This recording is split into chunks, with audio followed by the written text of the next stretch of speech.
So don't take that. We won't take up. Yes, let's be the Pods. in Springfield.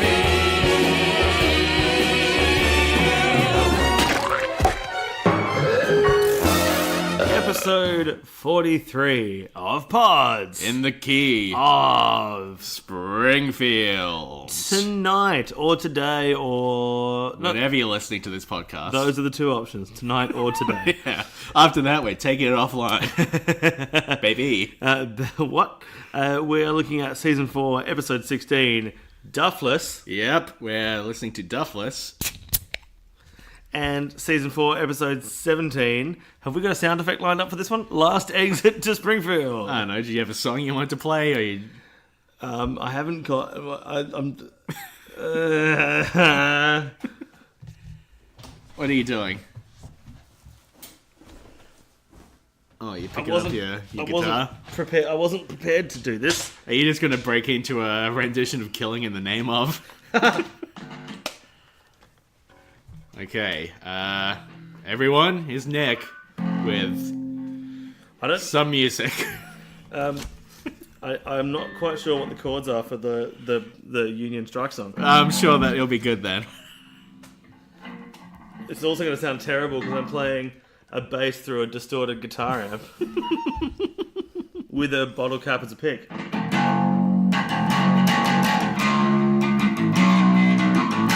So much day and night. No, that's not the right key. But the day cooling. Oh, I've killed my amp now. That's dead. Boomer lives! Boomer? It's a Mark Maron thing, don't worry about it. Someone will get it. The millions of Mark Maron fans that tune in to us every week. To hear you regurgitate Mark Maron content. Yeah. Season 4, Episode 17, Last Exit to Springfield. You can exit all that. You can edit all that out if you want. I'm going to call this one Last Edit of Springfield. First prize. First prize. Oh yeah, from that well-known scene, Lisa needs braces. First prize. Exactly. Excellent. So, Duffless, the episode in which Homer goes Duffless, in that he doesn't drink any Duff I for a little while. didn't take a single note in this episode. Oh, really? Because I was going to let you take the lead on this. I think you're ready for it, Alan. I wouldn't recommend it. Who's Alan? It's a Simpsons reference, son. Oh. What do you think this is? Sorry. Where do you think you are right now? We've been training for this our whole lives. Are you about to... Is the podcast about to cut to a montage of me in a dusty, dimly lit gym at gym wearing heather grey playing basketball until I'm sweaty over a Tina Turner rock song? And then just watching The Simpsons day in, day out. Yeah, pretty much.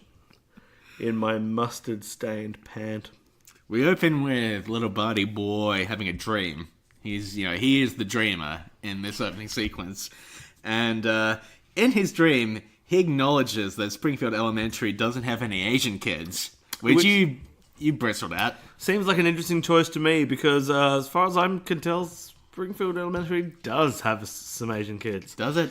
There's one in the Super Friends, isn't there? Yeah, there's at least one. Which one is that? There's, he's not Ham, he's not Data, he's not Cosmos because that's Bart, he's not Lisa. What are the other Super Friends? Am I Googling this? No, we're a few seasons away. We'll get to that. Maybe that's like a new arrival, though, between episodes. Maybe. I don't know, but I guess my question is, does this mean that in Bart's dreams, is he aware of the fact that he's living in a predominantly white town? Is Bart woke? Is Bart woke? Interesting, fascinating question. I don't know. Okay, question 2 then. Oh, God. Lisa makes a big old tomato. Big old tomato. What is preventing us from making big old tomatoes and solving world hunger in this method? So way. Let's back up for a moment. So they're doing it's the science fair. A thing that I don't really think that we have on a school-wide basis here in No, I don't think it's so much of a thing. Australia. Is it so much of a thing in America, or is it just a thing on American TV? Because Might just be a thing on American TV. Because it's an easy thing for for a TV show to do, but it only ever seems to happen once per TV show. It doesn't happen in like season 2, 3, 4. Excellent points. Well, this happened literally in season 4, but Americans, write in, tell us. Yeah. So they're doing the science fair. Lisa's project is growing an enormous tomato Big old tomato. by using anabolic steroids. Yeah. Which I find kind of interesting. And then she says, oh, this is how we can solve world hunger. Yeah, but if you solve world hunger with food that's been grown with anabolic steroids, there's a fair chance that some of that anabolic steroid will remain in the food, which means the person who ingests the food surely must then be ingesting the anabolic steroids. Yeah, which hey, means Lisa. You will solve world hunger, but you will give everyone big, bulging, cloud-like muscles and tiny little genitals that don't work. Lisa, you fucked it. You fucked up. Lisa, what are you doing? How dare you? You know, this is the problem with this show, you know. Lisa riding off on her little crusades, trying to save the world. Does Lisa have a middle name? Does she have a middle name? I don't know. I'm wondering if I can make an anagram in which Monsanto is the word that comes up. Monsanto? Why? Oh, you know, the company that genetically engineers food in America. And then I was going to accuse Lisa of being, which letters are we missing from Monsanto? Most of them. We've got... I keep picking that up thinking it's a pen. It's not. It's a hook for knitting. We've got... Just running through my head. I feel like we have most of them already. We're missing maybe a T? Yeah, and the M's in Simpson. Yeah. Fuck. There's... okay. There's quite a... Yeah, all right. I'll keep percolating on this one. Okay. By that I mean I'll ignore it and never come back to it. So Homer, at the start of this episode, wants to go to the Duff Brewery. Mm-hmm. He wants to go and drink a bunch of beer. Sure. So he escapes from the power plant in a sequence that you had to close your eyes for. You have a hard time with this scene. I don't like spiders.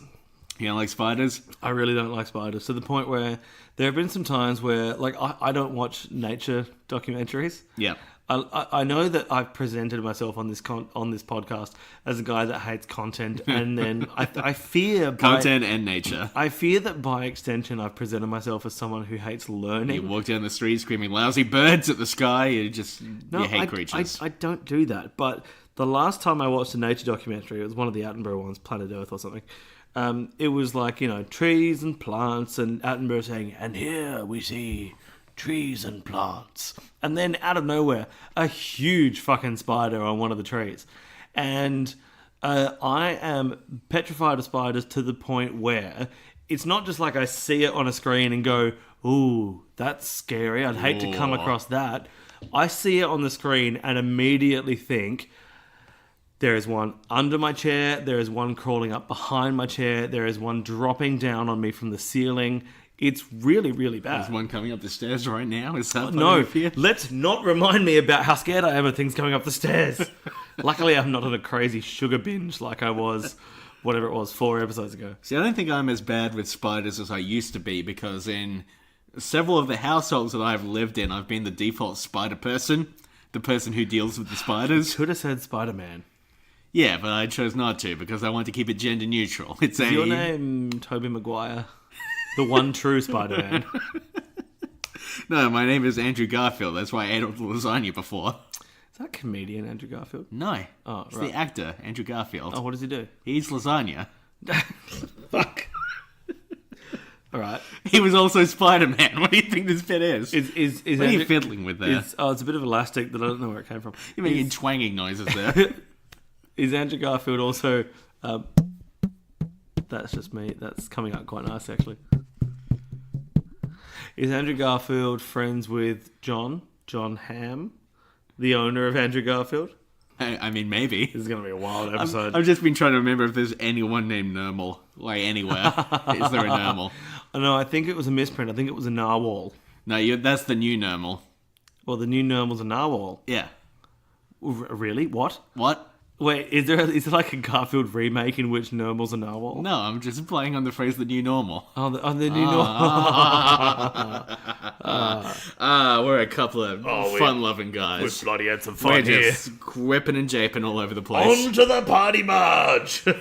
Party barge? Yeah, remember from the Disenchanted episode? disenchantment episode. Did we talk about Party Bunches on that episode? We recorded a lot of stuff that day. Did you cut it out? No, I think we did talk about Party Bunches. By the way, if you haven't listened to our episode of the Simpsons Index, which I suppose I will have not mentioned on any previous episode up to this point, we're on episode 98 of the Simpsons Index, was it? Yeah. 98.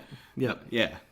But we mentioned Party Bunch in our episode because it was on Disney. Yeah, but we should still mention that we were on the other thing. Still plug the boys at the Simpsons Index. Yeah, the lads. We were on the Simpsons Index. We talked about the Simpsons, a TV show neither of us had seen before, and yeah, it's good.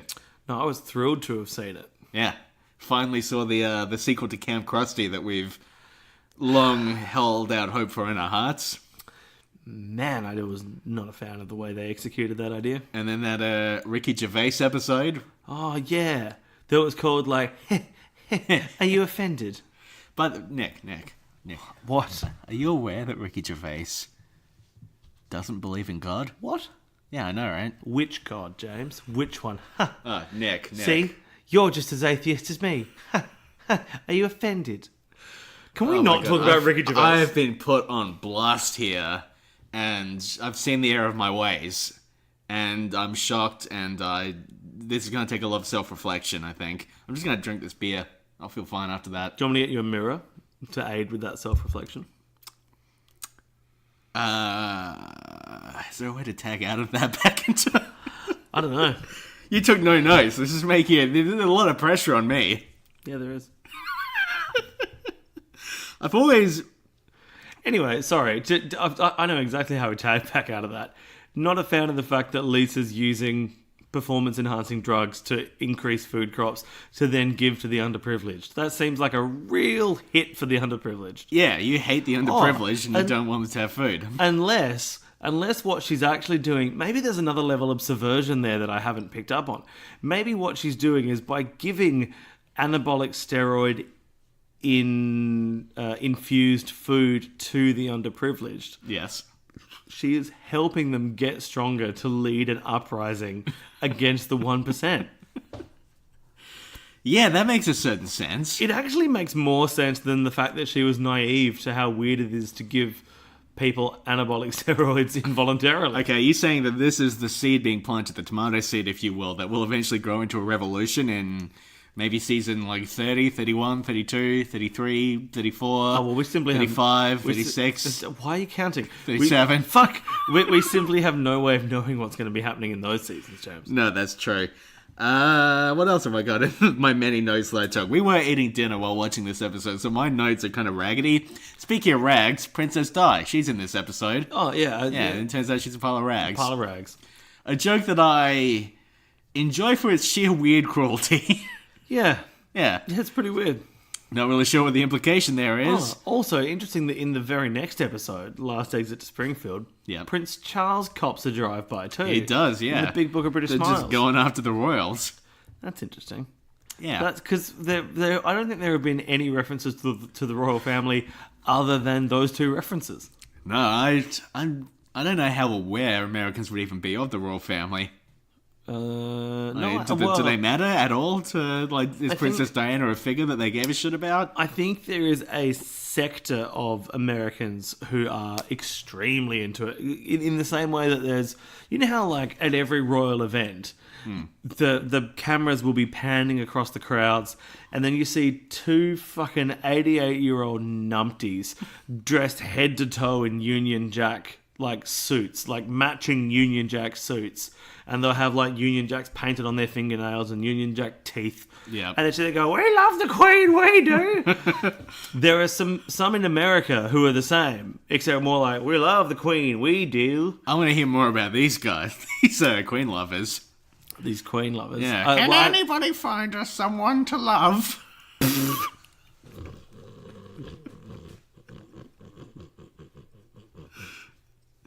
Are you just describing Brian May, by the way? Oh, fuck. I love the Queen. That's why they call me Mr. Fahrenheit. And Gromit, get over here. Don't stop me now. Something that I thought was a little strange watching this episode with pen and Sure. paper in hand. Pen and paper. Pen and paper. Sure. When Homer and his boy Barney go to the Duff Brewery, I'm watching, it's like, wow, they're really taking a lot of shots at Duff here. But, like, Duff is just like a fake company that they made up. Yeah. It's kind of weird, just like doing the mental gymnastics of, they're really like making fun of this company that does not exist. They're really taking shots at this company, bringing it down to size that they invented, and it's their property, and it does. Yeah, Take that concept. That seems to be the yeah. There's some mild fun here. We see Hitler's head in a jar. Yeah, that's In interesting. a bottle, I suppose, more than a jar. Well, no, it is a jar. Because it's something that's always... So that's the scene where there's the guy that's checking the quality and he goes, rat, mouse, rat, syringe. And then when Barney says, hey, you're doing a great job, all these things go past, including Hitler's head in a jar. And it's always annoyed me that there's no feasible way that jar could get into that bottling line. And we also know that Hitler is still alive in The Simpsons. He is. Yeah. He appeared in the church once. Das phone is on a nuisance phone. On a nuisance phone. Yeah. Yeah. Bud versus Australia. Which we haven't seen yet. But he's, apparently in a mason jar. Another note I have here is when Buddy Boy, little Buddy Boy's got that big ass tomato. Your voice was going like a late night radio. Hey, another note I've got here. This one goes out to all the lovers. This one goes out to all the lovely ladies out there in Radio Land. Out there in Radio Lab. But what if this is all about God? We keep taking shots at people who could destroy us if they wanted to. No, the people from Radio Lab won't destroy us. They don't know who we are. They don't give a fuck about who we are. Jad Abumrad does not give two hoots about pods in the key of Springfield. Wouldn't that be great though if they did decide to destroy us? They just came for us. Wouldn't that be amazing? Oh, what was I remember reading about something ages ago where there was some local radio show somewhere that just for whatever reason got the shits with some website and like I don't know, like a real estate agent 3 towns over or something. So they just directed heaps of people to go, no, this is a horrible story. They broke the poor real estate agent's website. Hi, this is Ira Glass, and I just want to say, James and Nick, I am coming for you. Well, I opened the beer on the recording earlier, and now I've a glass Pretty good, Nick. of Pretty beer, good. of beer. I mean, you're drinking it out of a bottle, but yes. Shut the fuck up! Don't give away the game. Sorry, did I break the You illusion? broke the illusion. Did I It's theatre of the mind. Did I pierce Herzinger's magic circle and people can see that the... I mean, I know that we usually tag the explicit thing in iTunes, but you can't go saying that we've pierced Herzinger's magic circle. Anyway, the giant tomato. A Warnie Hedgehog? Is that who you meant? No. The giant tomato. It hit Skinner in the ass. Tomato splatters everywhere. One note that I had here... Because you know what Bart was playing? Playing a classic game of put it in the ass. I want to focus on this butt for a moment because he's got a pretty good butt. It's pretty peachy. Yeah, he's got a peachy old butt. It's a nice looking shape to Yeah, it.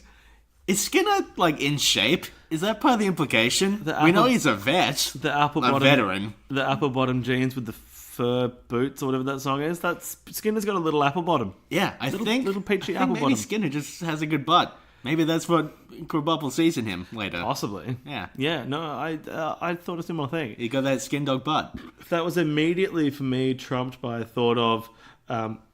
We see Lisa complaining to Marge saying, "Oh, but the science fair's in 3 days." Cool. Why'd you take your tomato to school then? You idiot. It's so unnecessary. Stupid You're idiot. you not dickhead. You're not growing it at school. Yeah. The tomato doesn't need to be within a 100-meter radius of of Skinner's peachy little butt. Like, you can grow it at home where you were growing it to begin with. Leave it at home. No need to take it. Maybe you And if shouldn't have don't- plucked the tomato so early either. Maybe you shouldn't have plucked the tomato. What were the conditions under it? Also weird that Lisa brings out that tomato and announces to everyone what the deal is. Like, did nobody notice this enormous tomato? Apparently no one noticed the enormous tomato. Because typically you grow a tomato outside, right? I mean, unless it's a greenhouse tomato, which you could grow inside. Seems unlikely. Where's the greenhouse? Ah, the little room, the little mysterious room we only the see occasionally. mysterious room. Yeah, Lisa was keeping in that That sort of that space that appears and disappears. That weird TV room that Yes. Homer sometimes sits in. Yeah, that sort of House of Leaves-esque room that is only sometimes there. House Which of is Leaves? not really what House of Leaves is about, but, I'm going to make the reference anyway. Yeah. Weird tomato. Good ass. Those are my notes. Weird tomato, good ass. So, Lisa, having had her tomato exploded, concocts a secondary experiment called Is My Bro Dumber Than a Hammer? Or Is My Brother Dumber Than a Hamster? Is my bro dumber than Justin Hamilton? Yeah, exactly. Justin Hamilton, if you are listening. You know what? I'd love it if Justin Hamilton listened. I enjoy his comedy. He talked about me specifically on an episode of his podcast once. Do you remember that? His podcast is called Can You Take This Photo, Please? And there is a podcast where he talks specifically about you. And it's pretty cool. Yeah, because we got into an argument in a bar about the movie Interstellar. And then he said during the podcast he hoped that I realized that he wasn't actually as upset as he seemed. And I believe I tweeted it. This is not an interesting anecdote. Why am I telling Shut it? up, it's fine. You telling me to shut up? I'm telling you to shut up and keep talking. Okay, well, we communicated after that, and everything was fine. Now we're best friends. Yeah, best mates. Yeah. Is your bro dumber than a hammer? Yeah. Here's the thing. It made me think about the show Are You Smarter Than a Fifth Grader? Are you smarter than a fifth grader? I am smarter than a fifth grader. I'm A putting it on the specific fifth grader. His name is Jordan. He's a little dickhead. line. Good name for a fifth grader. Stupid little dickhead. Jesus. Arcing up against Jordan, Jordan. if you're listening, I'm coming for you. Stop listening. You're too young. It's me and Ira Glass. Pending. Ira, broken glass bottle. We tagged it as explicit. Stop listening, Jordan. Yeah. Jordan, go to bed. What the fuck was I talking about? It's a bad experiment. That's the point I'm trying to make. I don't think this is a very good experiment that Lisa concocts. No, because she's at risk of giving... It wouldn't pass an ethics committee. Not at all. She's at risk of giving both Bart and the hamster PTSD. And I was at university today. How many students did you electrocute through the medium of cupcake? All of them.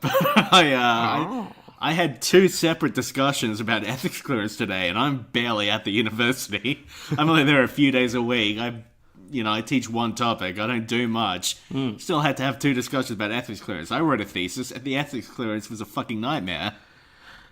Look, I don't want to start throwing accusations around, but you know how, sometimes you'll see someone post a thing on Facebook about how they're just sick of all the drama? Yeah. And often my reaction to that is, have a feeling that you might be the reason for the drama.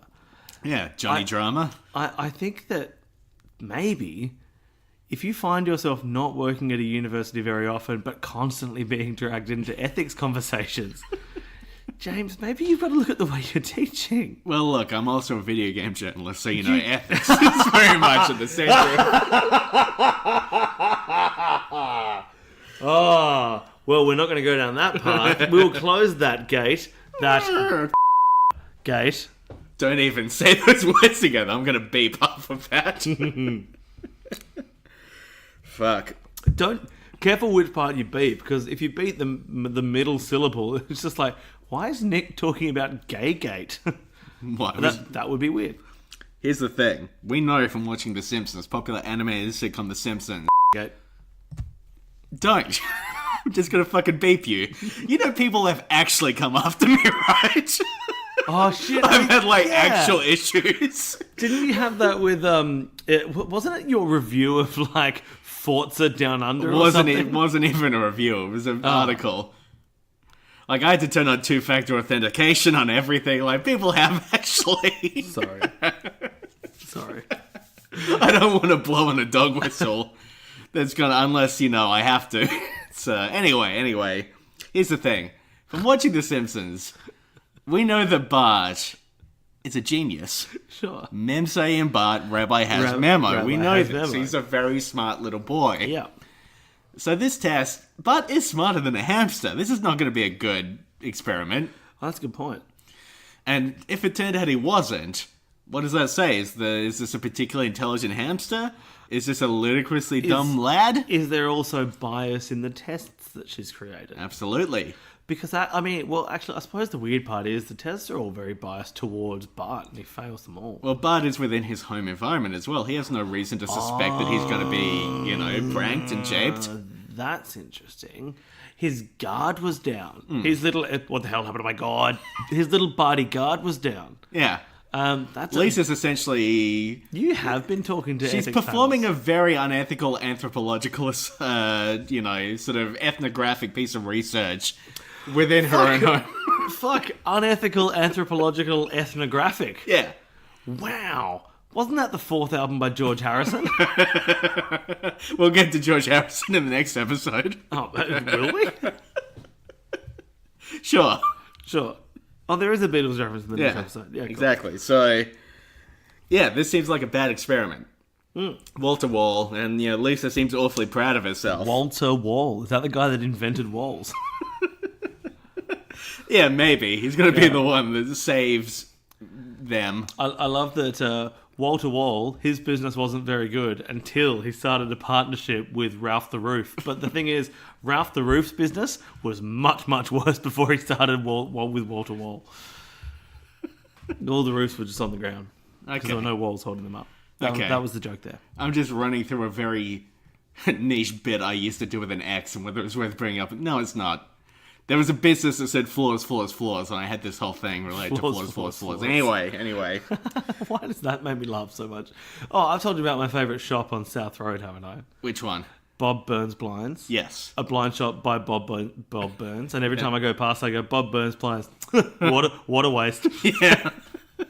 It's such a shit joke, but I've been enjoying it for 20 years. And fuck will I change. Just No. like every time I see a bin that says General Waste, I'm like, the General. Do you salute the bin? Yeah. I would salute that. I always imagine him as a Captain Planet villain. Not this time, General Waste. Beware the benevolent General Waste. Benevolent. So Homer has to go to Alcoholics Anonymous. Sure. And while he's there, Ned is there, and we find out that he hasn't had a drink in 4,000 days. 4,000 days. Now, 4,000 days is just short of 11 years. 11 years. So we see a flashback to the last time he drank some schnapps. And he looked identical. Yeah. And him and Maud were married. Yes. And they're in the bed together, and we know that they had to be married because he's a Christian. He's not going to get into a bed with a... Not just a woman Christian, he's not but married to. a very specific type of Christian. Yeah, they both look the same. I don't know how old they're meant to be. I think retroactively in season 9 or so, they decide that Ned is like 60 years old. I feel like Maud is positioned as much younger than that, though. I think she is too. Yeah. I would say she's, like 33? I wouldn't have said the difference. What if... Oh, wait, sorry, he's 60 in season 9? But is there a passage of time? Like, if he's 60 in season 9, is he 50-something now? I don't think because so. I don't think Ned 50-something is going to be with Maud 30-something. That doesn't strike me as right. I think it's all retroactively, I think they gotta fucked it a bit. Gotta fucked it. Yeah. Wow, I didn't know that was an option. What a weird way of responding to that. Oh, tell me more. Ooh, General Waste. Oh no, my favourite. Ooh, Joel's baby. Oh, that's a very niche reference to a 90s ad about breath mints. Mole Man is 31, and that upset you. So, Because he's in the Alkanon meeting, and he says, alcohol has ruined my life. I'm 31, baby. I'm Mole Man. And my response was, oh fuck, that hits harder than it should. I forgot he said the age was 31, because I'm 31. Yeah. And I don't think alcohol's ruined my life, but it's taken a toll. You're not Mole Man-esque just yet. You haven't joined the Mole Man. No, I haven't started a musical called The Book of Mole Man. Which, by the way, should definitely be a thing that has happened if it hasn't already. Matt Book Parker, of Trey Mole Stone, Man. get on it. Horrified to think that Hans Moleman is my age. Except I feel like Moleman's age is something they actually play with a lot. Yeah. It's like Ned's age. Yes. Yeah. They just, they jank it around a bit. They take his age.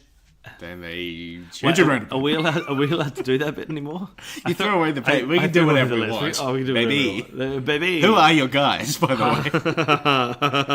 way? This is what you wanted. Santo Chilero? Ed. Glenn Robbins, Sam Pang.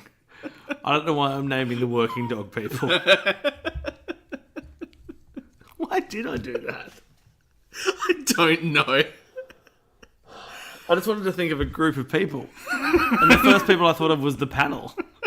The Australian talk show from Like 99? From 20 years ago. Now, That's when Bart goes to reach for the cupcakes, and Who? it's been little buddy boy. Ah. When he goes to reach for the cupcakes, and he's been conditioned to think they're going to electrocute him, much like when I owned a pair of shoes that kept giving me static shocks everywhere I went, and I became worried about touching things made out of metal. But anyway, he can't touch the cupcakes because he thinks he's going to get shocked. Do you know what that is a parody of? Oh. Okay. Is it a Because it is a parody of something quite humorously explicit. Is it a parody of so it's a work of fiction that it's parodying? It's a parody of a movie. Of a movie? Yes. A movie where a cupcake is electrocuted. Or No. where something is electrocuted. Yes. What do the cupcakes kind of resemble together like that? Oh, they kind of look like a breast. Yeah. Right. Yeah. Wait, was this an Austin Powers thing? Electrocuted breast? No! Oh, no, it's the machine gun breast in Austin Powers. Oh, yeah, baby. Oh, I've been shocked I have. I Don't care. Groovy, baby, yeah! Groovy donkey! Austin's have less. That wasn't my Shrek, that was my Billy Connolly's dad. Hey, that's groovy, baby. Get them layers off. Okay, so I'm Austin. fuck. It's by a director we have talked about before. Oh, Warnie Hedgehog. No. Fuck. Why would it be Warnie Hedgehog? A man that does not exist. Isn't Werner Herzog? It's not Werner Herzog. But in our universe, he's Warnie Hedgehog. Okay, fine, but it's not Werner, you- nor are is you it sure? Warnie. Are you sure? I'm Okay. certain. David Lynch. No. Okay, is he a director? We focused an entire episode on this guy. Oh, Stanley Kubrick. Stanley Kubrick. Stanley Kubrick? Stanley Kubrick. Stanley Electric Tits. Yeah, it was his hit film, Stanley Electric Tits. Electric Tits. Okay, so hang on. Wait, are they electrified breasts? No. Oh, They're poisonous just- breasts. Jesus Christ. What is your understanding of movies? I'm trying to engage with you, James. How could a movie possibly work in a pair of poisonous breasts? I don't know. They're going to kill someone if they touch them. You're telling me that the cupcake is analogous for a breast and that there is an electrification happening. No, and then I never mentioned electrification. The Simpsons had electrification. Wait, I've misunderstood your question. Okay, do you want me to just tell you? Well, hang on, no. So now I have to understand that there is some kind of entrapment occurring. But no, there's with there's a Kubrick's reason the breasts. character does not feel that they can touch. Like, they have a reaction towards touching the breast that causes them to kind of go into like a state of shock. Oh, and that's what this was a reference to. Yes, I don't see how that can happen without electrocution. But anyway, okay, is it Stanley Kubrick's blockbuster, The Monroe Box, in which he analyzes the life of a child who's been brought up into a place with an electrified floor, and they're frightened to touch yeah, breasts? it's Full Metal Monroe Box. Full Metal Monroe Box. Oh, is it Full Metal Jacket? No. Oh, is it Clockwork Orange? Yes. Yeah, right. Yeah, because he gets conditioned by watching all those, violent sex films, and then he's Toothpicks in the eyes, Santa's Little Helper. yeah, he's scared of doing. Yeah, I guess we'll watch that eventually. But I feel like I read the book. yeah, so have I. Drugs. Didn't love the book. Loved the film though. The film's amazing. Sure, films. Just I don't know. I don't want the 22 films to be 100% Kubrick, baby. So I'll have to. Difficult, because a lot of references of the Kubricks to The Simpsons. Yes, Yes, because Kubrick was good. sure. So, what else have I got here? Okay, the version of When I Was 17 in this episode, I think has superseded the original version. I think this is the the point version where- people are now familiar with. To the point where I know quite a bit about music and I didn't know that was a song. Who's the original by? Who cares? It doesn't even matter anymore. I didn't know that was a parody. I don't know if the original was about someone who was 17, but it definitely is a parody. The original sounds exactly like that, except it's not about beer. It's about something else. Oh, Frank Sinatra. It was a very good year bracket when I was 17. Yes. Sure. Good times. Now, at this science fair I'm not going to play it because we'll get in trouble. that Lisa has fucked up with her hamster nonsense, little Ralphie Wiggum, little Ralphie boy, has built an alcohol-fueled car. Yeah. Shouldn't that be the winner? Isn't that the clear that's best pretty impressive. entry? I mean, I don't know how the fuck to do that. Do you know how to build an alcohol-fueled car? You know, I actually feel like I kind of do. I think I could modify a car to run on alcohol. Okay. Because ethanol and octane are not that different. I feel like there would just be some tweaks that would need to happen. Tweaks. Some tweaks. Okay. Now, is there any way you can describe it without pushing a pair of glasses up your nose and saying, by my calculations? No, but I will be able to describe it with a reference to Chicken Run. Thrust! We need more thrust! Okay. Well, thank you, Chicken Runnison. What is the name of the chicken in that? Is it Mel? Or is that just the actor, Mel Gibson? Yeah, it was Mel. I don't think the chicken was called Mel. Okay, Mel Gibson, if you're listening, fuck you. Jesus. Well, come on. Well, yeah, I know. I know. I mean, look, I'm not a huge Mel Gibson fan. I just think normally we have more of a run-up to telling celebrities to go fuck themselves. Radiolab, coming for you. You are a very good podcast boy. It's probably time for us to move on to Last Exit to Springfield. I got a little bit more to say. Just a little bit. Okay, so this, we haven't really touched... Just a little bit. just a little bit mow.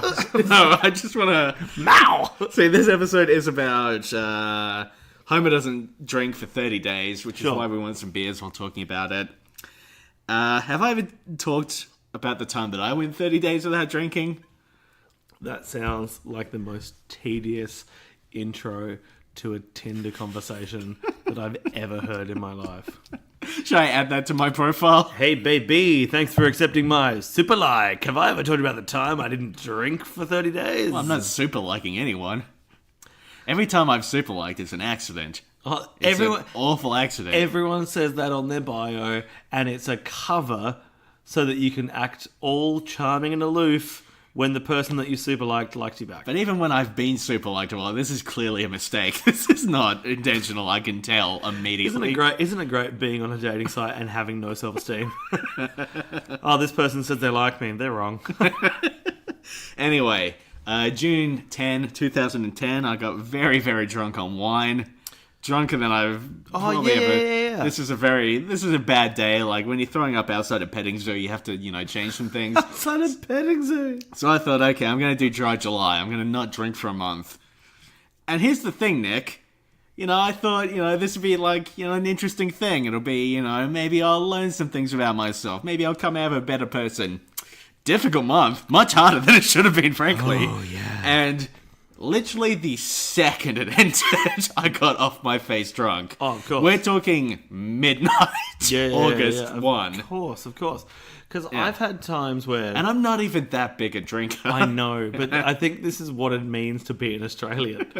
Because I've had times where, wake up Saturday morning and, room spinning level of hungover, where all you can focus on is taking your next breath because you're worried that you might not. Yep. And then you lay there in bed and you think, fuck, it's going to be weeks before I drink again.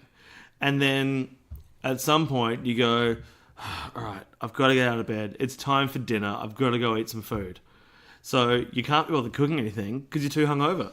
So you go to a restaurant and without thinking, you order a beer with your food. Even though you've spent all day crying in bed about how drunk you were the night before. I've done that countless times. Do I have a problem? I don't think so. I just think I'm Australian. See, the hardest part was not getting drunk, which I am generally fine with. It was not being able to have a beer with lunch when I felt like one. More than anything. Incidental lunch beers are my favourite thing. My favourite thing, and something that horrifies me is, and look, maybe this was exaggeration for comedic purposes, but comedian Will Anderson was talking about when he was going over to America and pitching various TV shows to people and trying to get some work over there and stuff like that. They would take him out for a lunch meeting to do this pitching thing. And they'd say, oh, and Will, what do you want? And he'll be like, oh, can I get the whatever he was eating? Oh, I'll have a beer. And he's like, yeah. And then you could see the two, network executives kind of look at each other and be like, oh, Mr. Anderson, we should probably ask, have you got any issues with alcohol? And he's like, what? No, I'm Australian. Like, of course we're going to have a fucking beer with lunch. And like I say, possibly exaggerated, but incidental lunch beers are the best.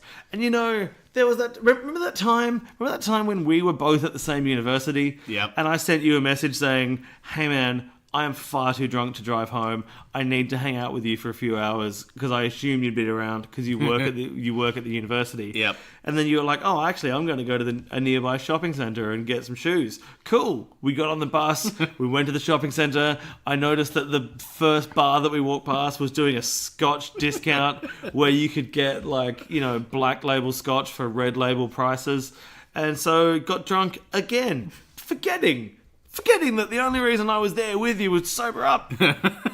Fuck. I've travelled to America a few times with other Australian journalists, and the Australian cohort is notorious. Like, the PR know they need to pull us aside and say a few things.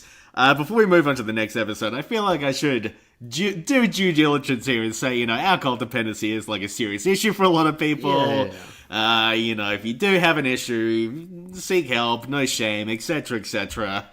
I don't know if I should be as flippant to say etc., etc. It is a serious issue. We don't mean to, make light of anything. No, absolutely. We just enjoy drinking. Yeah, and I suppose, we're both lucky enough to be in positions where we enjoy a drink, but it's not impacting on our life. Yeah, we don't have a dependency, but a lot of people do. It's a real thing. Yeah, totally. Yeah. Editor James here. Just quick note, we turned off the microphone for a moment at this point in the recording. I forget why exactly, but like a pair of dickheads, we turned it back on mid-conversation, so I just wanted to put this in here to signal why there's a very sudden transition in conversation. Okay, enjoy the rest of it. I mean, some of the lyrics in Metro Station Shake It are very dodgy. Huh. So there's a call and response in the pre-chorus. Tonight you're falling in love. Let me go now. Huh. Don't like that. Well, fuck that song, man. Yeah, fuck Metro Station. Isn't that Billy Ray Cyrus's son? Really? The guitarist. Yeah, Trey Cyrus, I reckon. Billy Ray Cyrus, in Miley Cyrus, it seemed like she was getting a bit wild and he was, not a fan. A bit wild. He blames that on the movie Mulholland Drive by David Lynch. Huh. Because he was in that film. Do you mean the song Mulholland Drive by Gaslight Anthem? Sure, let's pretend that's what I said. He's in that song by... You've just skewered my entire idea of what comedy is. Yeah, Nick, let's pretend that's what I said. So Billy Ray Cyrus, he's in that. He blamed David Lynch because he was in Mulholland Drive. He said that's what sort of brought them back into Hollywood. That's what got Miley Cyrus involved in all of this stuff, and that's what drove her off the rails, even though she's incredibly successful. Broke his heart, his achy breaky heart. Fans of David Lynch. The Lynch may Mob? enjoy this podcast. Ooh. No. Alright. That got the reaction it deserved. A hard recoil. Last exit to Springfield. Last exit to Springfield. Okay. To Hans Sprungfeld. Before we dig into this, let's... Hans exit to Sprungfeld. Good. Thanks. Hans and last share really nothing in common, but except for the fact that they're both 4 letters. Yeah, and they both have an A with an S. Now, in 2003, Entertainment Weekly called this the very best episode of The Simpsons. Oh. In his book, Planet Simpsons, Jesus, fuck. Chris Turner called this... Who's Chris Turner? The author of Planet Simpson, which I have read. He named this the best episode of The Simpsons. Right.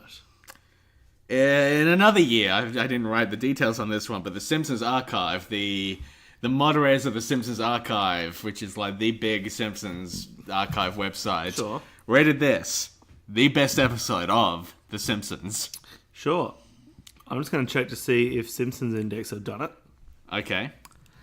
Because that's the online spreadsheet that is also a podcast. Yep, we were on episode 98. 1966, was it? I think it was 68, actually. I think it was 98 and 68. Oh, nice. Does that mean we're going to be on 128 as well? Maybe. Elliot, if you're listening. The spreadsheet. There's a chance they haven't done it yet. Let me... Well, we've pipped them to the post. Baby. Yeah, I'm on the spreadsheet, and if I search exit, it doesn't come up, so they haven't done it. But Okay. I'm sure it'll be up there as a cubic zirconia. What if you search Brexit? Very, very good. Last Brexit to Springfield. The classic Simpsons episode about the UK splitting from the European Union. Yes, that classic. Yep, a total disaster. A monstrous fuck up on the part of the government and the people. An extremely good episode of The Simpsons, though. Yes. Wonderful. I would, in fact, Nick, Yeah? I would go so far as to say that this episode fucks. Oh, dear. I mean, that's a phrase I've not heard you use before. You threatened to fuck our lasagna for dinner. I don't believe I did. Was the lasagna okay, by the way? Yeah, it was great. Yeah. But I believe I'm not sure about the mushroom layer. I think I might subtract that from future lasagnas. I don't think it adds or subtracts anything, really. Maybe, I guess it adds whatever proteins are in mushrooms, but... Yeah, my entire thing with foods like lasagna, my entire thing is how many vegetables can I put into this to try and make a not particularly healthy food as healthy as it can be. I believe the exact message you sent to me was, for dinner, I'm thinking a lasagna with chips and salad situation. Baby, this is Nick, by the way. And I responded something along the lines of, oh, I definitely fuck with lasagna. And you interpret this as me wanting to fuck the lasagna. That's what I thought you meant. And look, I got a confession, Nick. No. I did it. Oh, God. I fucked the lasagna. Last exit to Springfield. Fuck. Yeah, last exit to Springfield. The episode that everyone loves, including us. Yeah. Yeah. Yeah. You took some notes, did you? I'm saying I've taken 3 notes. only 3. Would you like me to go through them now? No. So let's space them out a bit. Let's make them like little treats for the listener. All the Nickheads out there. I can imagine like... All the Nickheads. There's like a family sitting at home and like the little boy's on his dad's lap. I just gotta hear Nick notes soon, Daddy. Papa, do you think Nick will have any notes today? Oh, I wouldn't have thought so, son. We'll have to see, son. Papa, is my wish finally gonna come true? Oh, I wouldn't have thought so, son. The hospital said they've got no blood for kids like you. I don't know what situation this kid's in. Now, son, you know that when your sister joined Team James, she was given the blood immediately. Why won't you just move over? I'm a Team Nick till I die. Well, you're gonna die soon, son. What a ridiculous bit. What is this? I don't know. Papa, why do they not have my kind of blood over at Team Nick? Well, son, the record keeping over at Team Nick, a little lackluster. Maybe they've got your blood, but they just don't know where it is. Is this accent slipping into... Yeah. Yeah, it's becoming not good. What is that? It's like... There was like a bear puppet or something. A bear puppet? Oh, you mean Strassman's teddy bear? Yeah, that's what you were doing there. Well, Dave, the thing about the record keeping is, over in Team Nick, it's a little... You know what I keep thinking about? I keep thinking it's a little lackluster in that corner, Dave. I'm thinking this is the most beloved episode of The Simpsons. Well, this maybe some new listeners will come in at this point. Like, let's hear them talk about Lost Exit to Springfield. Why are they talking about children? Why are they talking about David Blood? Why are they talking about David Strassman? Who is David Strassman? It's the puppeteer that did Teddy Bear. Yeah, I know. I'm imagining this poor audience member. Papa, when are they going to get to the episode? Who's David Strassman? Why are they talking about a bear?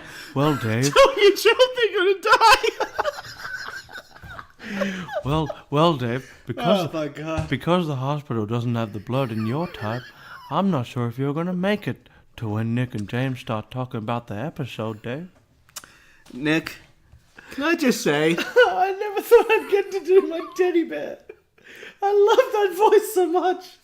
Oh, fuck. can I just say, Nick, nice to see you.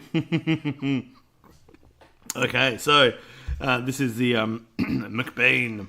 Yes, little McBain intro. Have we talked before about how there was that thing that went around the internet a few years ago that was like, oh, if you watch the McBain clips, it's like a movie. And you watch it like, no, it's not. It's not. It's like a series of These are very distinctly different movies. unrelated clips. I'm glad. I think we have talked about that before. Yeah, And that I'm bothered me. I'm glad that it's the case. It's one of those things that a lot of people are linking me to as well. Yeah. Oh, you'll be interested in this. No, I'm not. No, this is bad. See, that's why I prefer to put up a barrier of being uninterested in content, because then people don't link. Because you have sort of a phobia. Yeah. Yeah, exactly. Reverend Sung Young Moon knows all about it. What? Should we do an episode on Seinfeld? I don't see why we would. That'd be a stupid idea. We'll add to the list of, my podcast idea for Seinfeld is to just call it What's the Deal with Podcasts? Which I think is a great name. Now, if somebody's going to steal it. Copyright. Yeah, exactly. Yeah, you're a lawyer. That works, right? That's the only way you can copyright things. Fuck. So, this episode returns to our old mate, Mr. Burns, the sixth member of The Simpsons. In many ways. Yes.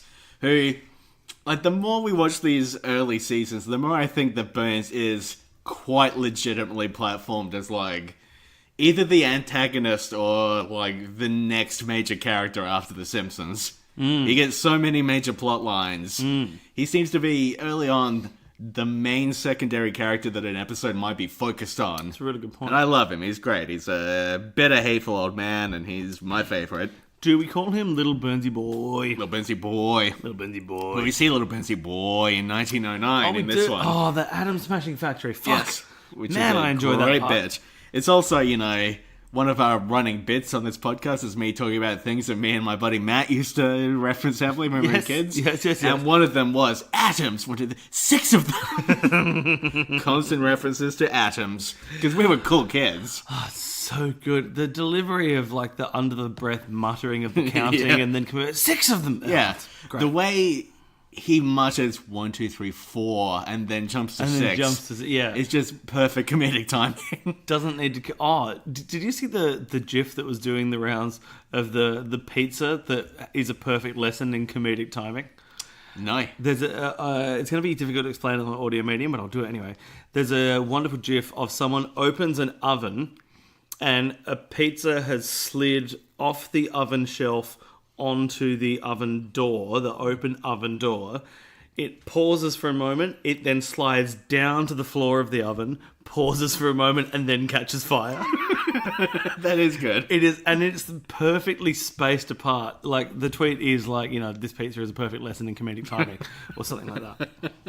It's really, really good. Anyway, yes, the Atom Smashing Factory. Love it. The Atom Smashing Factory. Whoop, whoop.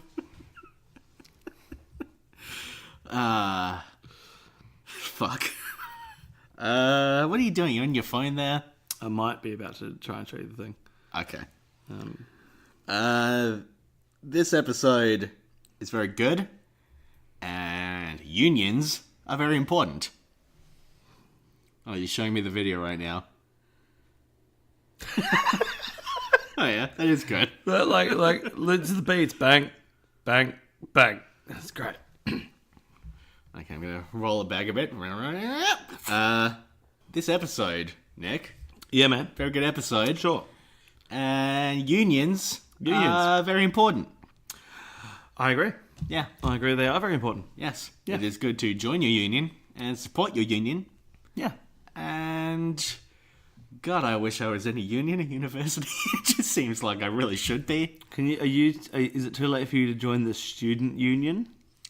You might be able to get discount jelly shots at Easter or whatever it is student unions do. I think these days the student union is actually doing quite a bit at my university because see- things are really fucked and they need to. The thing that I think is not great for me is that while I am entirely in favour of the general concept of unionism insofar as Is industrial While I relations... Am the cousin of Will I Am, by the way? I'm good. sorry, I had to do it. Will I am the concept of unionism in industrial relations generally. My first exposure to a union was the student union at university, and man, it was difficult for me to take that seriously. Yeah. Because it's one of those things that, and I've talked about this in context of something else on this podcast, and I don't remember what. It's one of those things that feels like a group of kids that have their little treehouse club that you're not allowed in, no homers. And then when they do allow you in, their entire purpose is just to provide the cheapest, shittest beer possible. And while I enjoy cheap beer, I don't like shit beer, but while I enjoy cheap beer, I'm found it hard to get on board. But also, when I was at uni, things weren't as bad as they could have. Yeah, I intentionally do not name where I work, but the student union has definitely had to pull their socks up a bit lately because things are kind of fucked, and they that's no good. like it seems like they're far more active than any other organisation on the grounds, frankly. So, you know, shout out to the union that I refuse to name because I don't want to reveal where I work. I'm sure they'll be happy for the shout out. Shout out to you. I'm sure they're listening. Shout out to you, mystery brown bag I union. believe I liked a tweet by one of them yesterday, so, you know. Ooh, watch out, mate. The internet for The tweet fucking- liker is logged on. the bloody Radio Lab Illuminati will be onto you, chasing you down, trying to ruin your career. I saw on Facebook today that David Icke is going to tour Adelaide. Oh God, I know, right? David! When you're on the plane, look out of the window. You'll see the Earth not flat. Yeah, you might also see some lizards just floating around out there, though. That's the. Fuck. It's hard to know what he's going to see. Is he a flat earther? He thinks the moon is hollow, Okay. and the fact that he thinks the moon is hollow, Because his main thing is lizard people, right? I don't actually think that's his main thing. I think it's one of his things. I think Okay. it's one of the things. Imagine that if lizard people was not your main thing. I think lizard people is probably the thing that most people in our cynical Twitter world know him for. I do not actually think it's his main thing. Okay. Because my main point of reference is actually Hollow Moon for him. Because lizard people is so ludicrous that I don't see how anyone could... There we go. That was James, if anyone's keeping score. I don't see how anyone could... Anyway, whatever, David Icke. I'm glad that people will now know that this podcast is anti-David Icke. We're anti-Icke. Yeah, just in case that was unclear previously. Not pro-Icke. So, what else have I got here? Every time I hear a can of spray paint being shaken, I think of this episode. You think it's a child's tooth? Yeah, because of the whole dentist plot in this, where Lisa has to get braces. Sure. And yeah, that's good. Okay, and so you think this... How often do you handle spray paint cans? I don't know if I handle spray paint very often, but I'm hearing it, I'm thinking about it. You hearing it? I'm living that spray life. You live... I'm like a cat trying to mark its territory, just living that spray life. Fucking hell. Sure. So the dental plan thing. I got there's a few things we can dig into here. You know, I once bought a can of spray paint when I was 16, and I thought I was being so fucking rebellious, because I'm like, yes, spray paint, here we go, this is a teenage thing. And then all I did with it was spray paint a tennis ball blue, and then I was so nervous that someone would find out and get me in trouble that I threw the ball down the street, threw the can in a neighbour's bin, and ran back to my bedroom. Turns out I'm not cut out for being a rebel. Oh, that's not the only spray painting story I have. Have I told you the spray painting story about me with the pin when I was in year 3? You with the pen when you were in year 3. We were doing some art thing where we were using spray paint, and then one of the red spray paint can got clogged.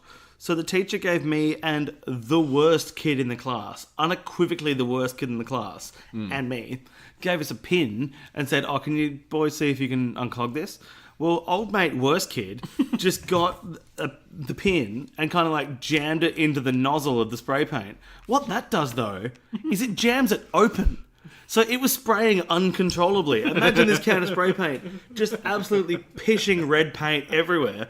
So we just kind of went, "Bah!" Threw it like a grenade. It went twirling through the air like a Catherine wheel fireworks thing. We were covered in red paint. My mum came to pick me up from school, thought I was involved in a murder scene.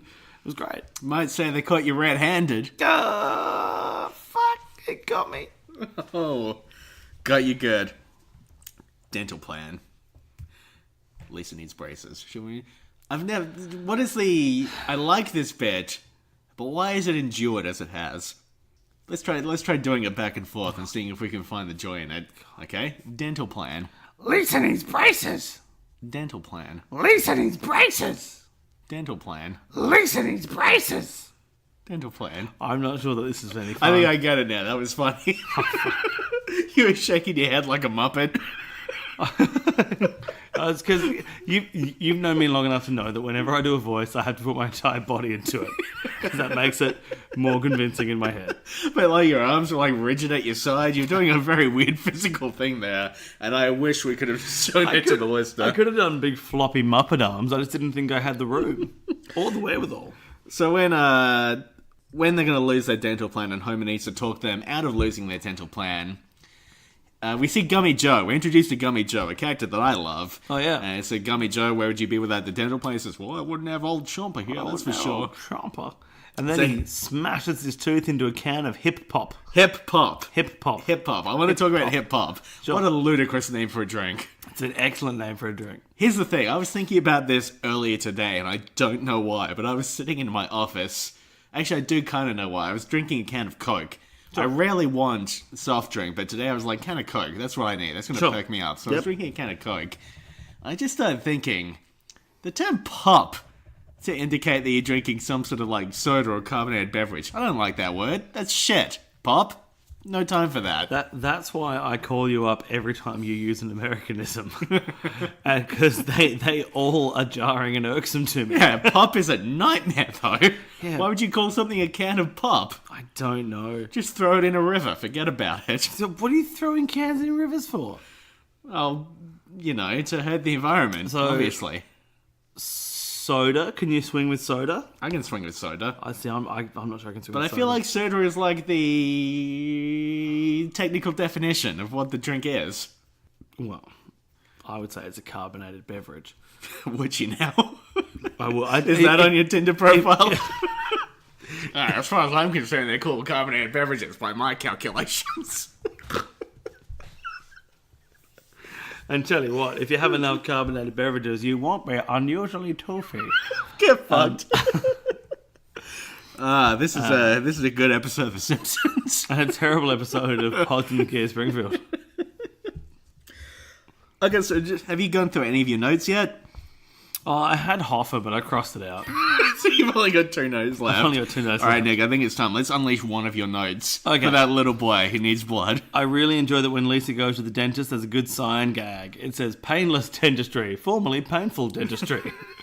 That's nice. I like the idea that they used to advertise themselves as painful dentistry. Wait a minute. So this is painless dentistry formerly. We've had semi-painless dentistry in a previous episode. Yeah, well, Are semi-painless... these separate chains? Isn't semi-painless the one that is in the opening title sequence that replaced the Candy Dandy? I believe so, yeah. So, I don't know if it's a chain, but I love that they used to advertise themselves as painful dentistry. I just like and the now idea they're that formally. there are competing dentists with very similar names.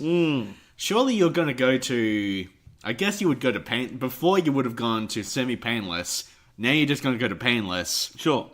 Whereas painful was just, probably not getting much business. I wouldn't have thought so. I'd hope not. I'd hope Unless people it's like a sexual thing. Is that a thing? It might be. People want like... Oh, I get it. Like a root canal. Yeah. Yeah, give me that Marathon Man. That's a movie that I've seen. Is that a tooth thing? Yeah, there's a tooth torture scene. A tooth torture scene? Yeah, Dustin Hoffman gets his teeth all fucked up. Oh.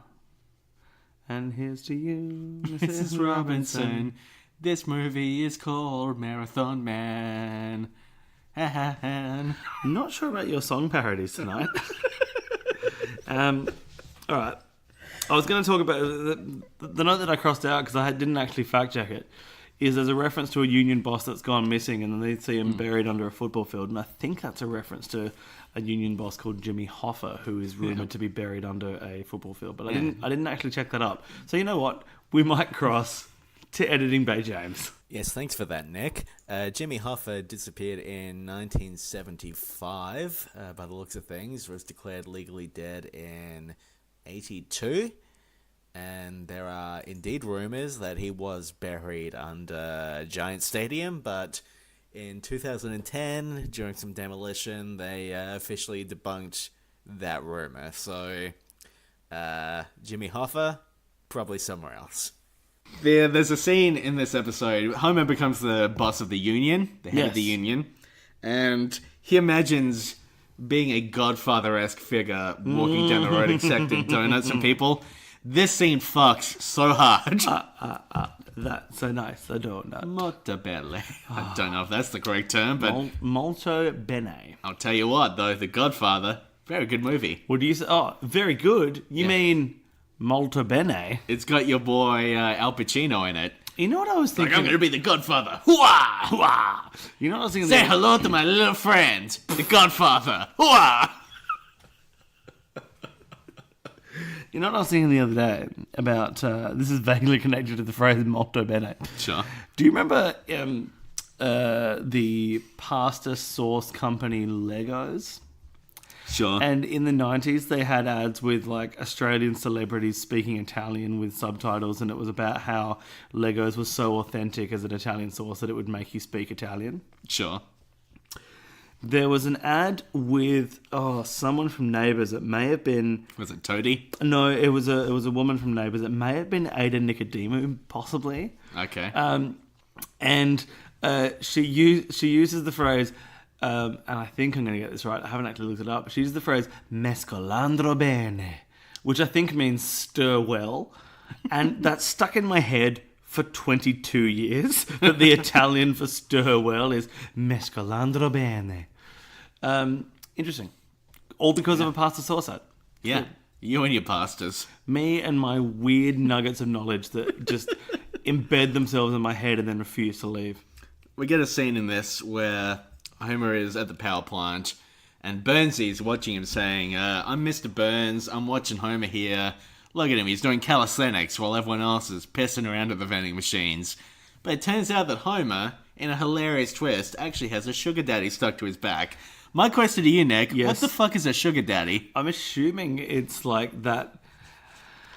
I'm assuming Homer has an arrangement in which, you know, he's got a wealthy gentleman who pay his way through university in return for some favours. Interesting. So you're telling me that there are men out there, powerful rich men, who will pay your way through life in exchange for certain, I guess, what we would euphemistically call favors. Yeah, I mean, the favours may depend from person to person. For some of them, maybe all they want is a cuddle. Some of them might want more. Okay, fascinating. I'm not sure. I haven't looked that deeply into the sugar daddy world. Okay, Can't afford it. so you don't know how we might go about contacting these men to arrange some sort of I think we can go desperate financial escape. I think we can go to the web. I think seekingarrangement.com is the website that most people use to set up their sugar daddy. Okay, and if you have a legal issue, what about seekingarrangement.com? Does that work? Fuck. That was... Not only was that such a wonderful build, but it required you to assume that I would know seekingarrangement.com. So, an arraignment is a hearing in which your charge gets formally read, and then you formally plead guilty or not guilty. If you wanted one of those, yes, you could go to seekingarrangement.com. Now, when we talk about hearing and we talk about sugar daddies, in the very next scene, Homer mistakenly believes that Mr. Burns is trying to seduce him. Oh. And he says that he is a little curious about having sex with Burnsy. Well, This episode has the faintest glimmer of progressiveness to it, I think, maybe. Yeah. In that it espouses the qualities of unions. yes. There is a fairly positive, I think, reference to a gay porno later on. There's a when the power comes back onto the town. Yeah. There's a strip club that lights up called Adam and Adam. Was that a strip club or was that the name of a porno? Oh, I thought it was a strip club. That makes more sense. Based on how on how the shops were framed, I think it was a strip club. Yeah, and I know this is like the lowest of fucking low bars imaginable, but the mere acknowledgement of the existence of a gay strip club is something for the early 90s, right? I mean, when consuming early 90s content, you've got to take what you can fucking get. Because The Simpsons doesn't have the best track record on this. I think it's one of the very few things they have actually gotten a little better at in later years, maybe. Yeah. But yeah. There's a yellow submarine scene that is very nice. I completely forgot about that. We've got my Lego Yellow Submarine just there. You do? Still in the box. I had completely forgotten about the Yellow Submarine scene. It's quite nice. It is. Look there. Yeah, It's lucid in the sky. No diamonds, though. Oh, we're the Beatles, we are. Oh, in a yellow fucking submarine we are. Look over there. It's Lisa in the sky with diamonds. My Dave Callan's getting weirder and weirder. For some reason, I'm giving Dave Callan a lisp. He doesn't have a lisp. What if he starts to develop one? That would be amazing. There's some sort of like shining like thing going on here where we're... Shinning. Yes. I feel like there's a lot of references in this episode to movies that I have not seen. I get that vibe from this episode. How does it feel to be me? There's a lot of very iconic dialogue in this one. Yes. A lot of stuff that's just really fucking fun. Hired goons Hi, goons. is something I think about all the time. The way they keep repeating the phrase hired goons. Yes, because then I enjoy the callback I enjoy most is when Burns says, sorry I had to send around the hired goons, and Homer still, after being dragged to the Burns mansion by these two hired goons, still confusedly hired goons, still doesn't get it. I love it.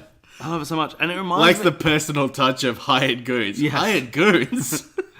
And because it reminds me of very separate joke with a similar running callback thing of the Hansel in the Bugs Bunny episode that has Hansel and Gretel. Oh, I thought you were talking about Zoolander. Oh no, I'm never talking about I've never even been to Mount Vesuvius, bro. Mount Zoolander, yeah. Sure. Best of times, blurst of times. Yes, again, very good. just Very good. this episode fucks hard. Iconic. Still pretty good story attempt by the Wonderful story. Yes. There's a lot of stuff that I'd forgotten about some of the stuff in here. There's just so much in this episode. You know, I saw a meme the other day that made me laugh. It was a picture. It was a picture of three monkeys. One was playing the drums, one had a guitar strapped on him, and the other one was standing at a keyboard. And the caption was, "Hey, we're the people," and monkeys say we people around. Yeah. I really enjoyed that. I saw that. That was nice. Yeah, it was good. Nice little moment for the monkeys. Very wholesome. Yeah. Anyway. Yeah. You know they didn't write their own songs. Well, kids can be so cruel. Yeah. Burns falling out the helicopter I'd forgotten about entirely. Oh my God. When they drop Homer back at his house after negotiations fall apart and Homer pisses in a mysterious room, they drop Homer back and Burns falls out of the helicopter. Yes. Seems to break most of his bones. I like things like Yes. this. Simpson, would you be a deer and rub my legs until the feeling comes back? I like it when the old man gets hurt. And then they do the double where he gets taken away in the stretcher and then clonks his head on the chimney. Yes. It's very similar to Springfield Gorge, but funny. Yes. Just like we gorged ourselves on Lasagna. Lasagna. Is that a Futurama reference? Oh, that's Champagne. Actually, it's a reference to Married with Children of all things. Okay, sure. Fuck, there's a lot in this one. Lenny gets punched in the back of the head. That's good. There's a kid called Quigley with crossed eyes. Quigley, oh, sorry, Quigley. There are just so many scenes. And the other thing that I love about this episode that I think is audacious. Audacious. There is so much happening in this episode, and yet there are still multiple scenes that take forever. Oh, yeah. And it is so good. There are some scenes that they hang on for a wonderfully long amount of time. The one everyone thinks about is the dental plan. But of the three really big ones, that is the third best one. Yes. The second best one, I think, is when Mr. Burns and Smithers go through a long series of doors to reach the button to turn off all the power everywhere. Yep, very get Only smart. for them to get there, for there to be a busted screen door that also enters in there with a dog poking around. Yep. Wonderful. Very get smart. Yes, very get smart. I would like to get smart, but I What? can't because I'm a dickhead idiot. Get lucky. Yeah, I'm up all night to get lucky. Recording podcasts. And then the best thing in the world is Grandpa Simpson as a union buster, carrying on. The story about the onion on the belt. Onion Yeah. on the bell, give me 3 B's for a quarter. That scene fucks so hard. And I think it might just be Dan Castellaneta just making shit up. Possibly. And it is everything to all people. It is a gold star moment. It is 10 out of 10. I think the writers of this show did a really good job. Interesting. On the Interesting. Interesting. Interesting. Interesting. Yeah, they did a good job on the gag in this, the most popular show. It is good. I can see. I mean, to be honest, I know you read all those credits saying that everyone regards this as the best. Yes. I'm not sure that it's the best. It's really good. I don't think it's the best. I don't think it's the absolute best. Not for my taste, anyway. Yeah. Not for my taste. I think it's a very strong episode. It's probably up there. If we were on the Simpsons Index, I'd say give it Zirconia, baby. Is it up there like Kazali? It is. Right. Yeah. Okay. I'm just Like that old chocolate bar up there, Kazali fell in the 90s. Maybe that's too obscure. Do you remember that when they named a chocolate bar after Up There Kazali? No, they did not name a chocolate bar after Kazali. They 100% did. This is a thing that definitely happened. Look at that up. You reacted I thought I like was- I had personally offended you. I thought I was the king of anachronistic niche bullshit. Yeah, well, I pay attention to chocolate. Kazali.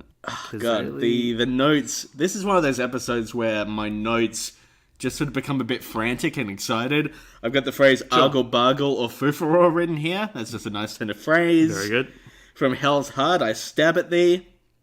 That's written here. Wonderful. Very good.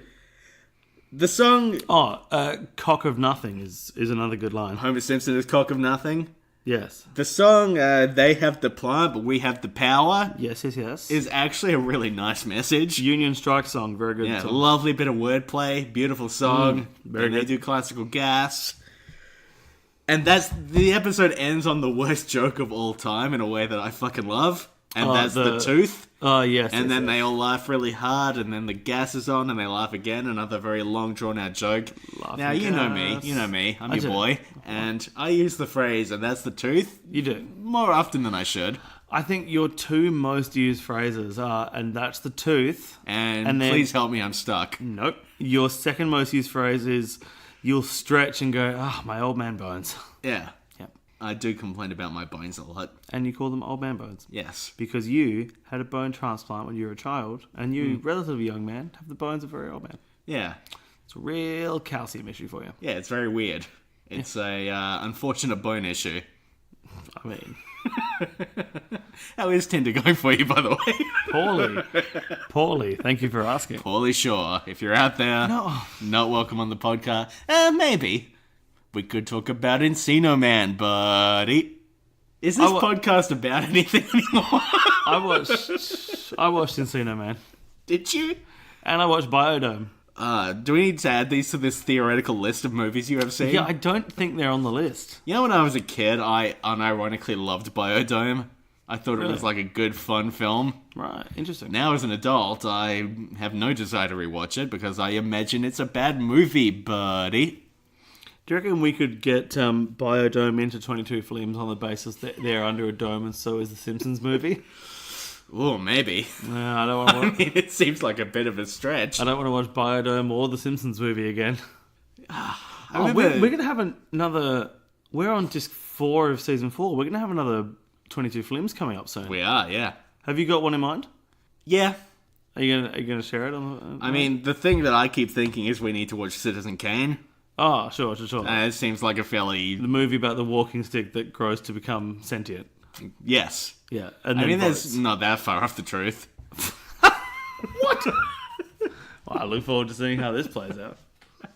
It's a very good movie. Sure. I don't feel like I need to tell you that, really. It's fucking Citizen Kane. It's the Citizen Kane of movies. Just like this is the Citizen Kane of podcasts. No, I don't think that's the case. I think this is more the Uber of podcasts. The Uber? In that it has reprehensible management decisions and is absolutely pissing money. This has been Pods in the Key of Springfield. If you would like to give us a rating on iTunes and subscribe, we would very much appreciate it. Look, maybe listen to some other episodes before you give us a rating. This episode's been a bit weird. You can email us at podsinthekeyofspringfield@gmail.com or contact us on all of the social media, either at Key Springfield or Pods in the Key of Springfield, depending on which site you happen to find yourself on at the time. My name has been James, and I have been one of the hosts of Pods in the Key of Springfield. My name is Nick, and I continue to be the other host of Pods in the Key of Springfield. Woozer Wuzzle. A googly doogly. Homer Simpson, he's cock of nothing. Goodbye, everyone. Lisa needs braces. Dental plan. Lisa needs braces. Dental plan. But Lisa needs braces. Dental plan. Lisa needs braces. Dental plan. And where's she going to get them? In Springfield.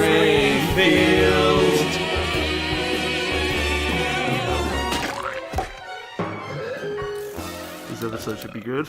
I ate an enormous amount of lasagna and some chips, and halfway through watching the second episode, I realised that I'd eaten far too much food. Hey man, never stop Garfield. I didn't want to bet what? Garfield, the cat. Oh, the lasagna cat. Yeah, exactly. Andrew Garfield. Samurai lasagna cats. Yes. We Samurai lasagna cats. We hope you like the show. I was given a box set of Samurai Pizza Cats. I'm pointing at it now. Yep. Haven't watched a single episode. As you keyed up and said, I thought you were going to break into a 90s white guy rap. I was walking down the street just the other day. Fuck. Saw a Samurai Pizza Cat coming my way. I said, hey there, cat. I'm just trying to walk. He pulled out his sword, didn't want to talk. He came and he sliced me through my body, and that's how I became Nick without a body. No, that doesn't work. Let's see. Okay, he sliced me up and he spilled my guts. Blood everywhere. I was screaming. It was nuts. There we go. Better. Oh, yeah, better. I'm glad you had a second bite of that.